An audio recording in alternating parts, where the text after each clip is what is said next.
Sahabat Muslim, kali ini kita akan berbicara tentang salah satu tokoh besar dalam sejarah ilmu pengetahuan dan kedokteran dunia, Ibnu Sina, atau dikenal di Barat sebagai Avicenna. Ia adalah seorang ilmuwan dan filsuf Muslim yang kontribusinya masih dikenang hingga hari ini. Ibnu Sina lahir pada tahun 980 Masehi di Afsana, sebuah desa kecil di dekat Bukhara, sekarang Uzbekistan. Nama lengkapnya adalah Abu Ali Al-Husain bin Abdullah bin Sina. Sejak kecil, Ibnu Sina sudah menunjukkan kecerdasan yang luar biasa. Di usia 10 tahun, ia telah menghafal Al-Quran. Ia kemudian melanjutkan studi dalam berbagai bidang, mulai dari ilmu agama, matematika, hingga kedokteran. Ia belajar di bawah bimbingan guru-guru ternama dan dengan cepat menguasai berbagai ilmu. Ketertarikannya terhadap ilmu pengetahuan begitu besar.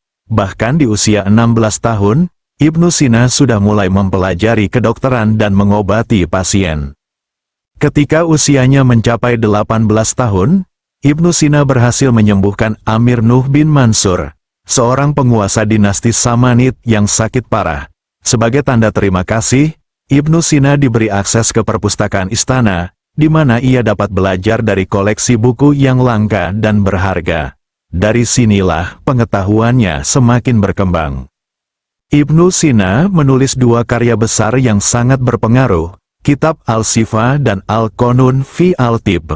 Kitab Al-Shifa atau Book of Healing adalah ensiklopedia yang mencakup filsafat, logika, matematika, dan ilmu alam. Sementara Al-Qanun fi Al-Tibb atau The Canon of Medicine menjadi referensi utama dalam dunia kedokteran selama berabad-abad di Eropa dan Timur Tengah. Al-Qanun fi Al-Tibb membahas berbagai aspek kedokteran, mulai dari anatomi, penyakit, hingga metode pengobatan.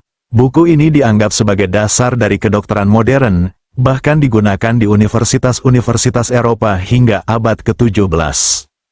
Selain dikenal sebagai ahli kedokteran, Ibnu Sina juga merupakan seorang filsuf yang memiliki pandangan unik tentang kehidupan, metafisika, dan Tuhan. Ia berusaha memadukan ajaran agama Islam dengan filsafat Yunani kuno, khususnya pemikiran Aristoteles dan Plotinus.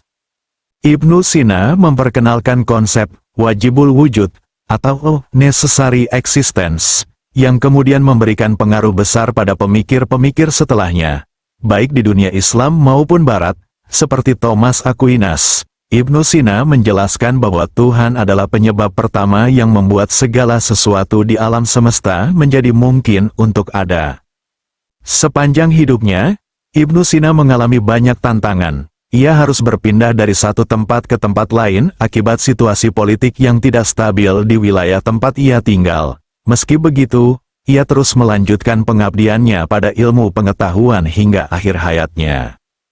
Ibnu Sina meninggal dunia pada tahun 1037 Masehi di kota Hamadan, Iran.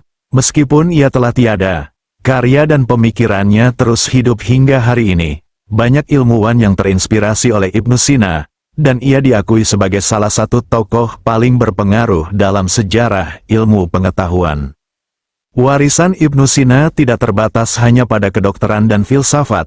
Ia adalah contoh nyata bagaimana Islam dan ilmu pengetahuan dapat berjalan berdampingan dan berkembang secara harmonis. Kontribusinya terus dihargai dan menjadi fondasi bagi perkembangan ilmu pengetahuan, bahkan hingga saat ini. Terima kasih telah menyaksikan video ini. Jika kalian merasa terinspirasi oleh kisah Ibnu Sina, jangan lupa untuk like, subscribe, dan bagikan video ini. Sampai jumpa di video selanjutnya, dan tetap semangat dalam menuntut ilmu.